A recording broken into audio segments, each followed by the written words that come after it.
So the House just voted 219 to 211 to pass a resolution to end the national emergency that required Trump to have tariffs on Canada.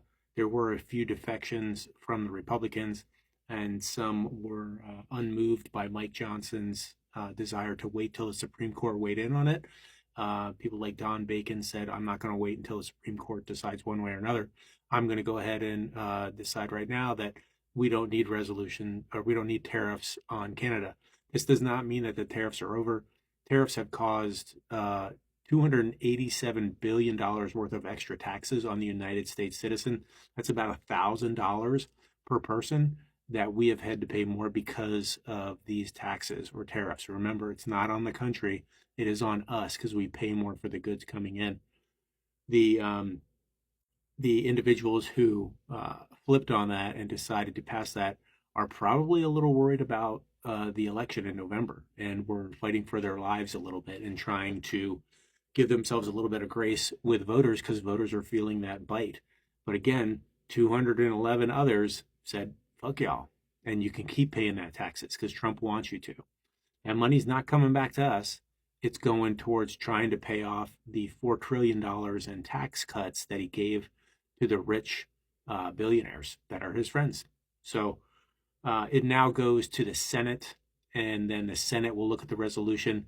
I believe Trump has to sign off it himself if it's actually going to go away, and he won't do that because he'll say that it has to do with, fentanyl or something like that. I think is one of the big things that they're pushing right now. Is there's an emergency, and very little fentanyl comes from Canada. So, but that's their big national security thing that they try to say is what they're doing to tax us on goods that are coming in.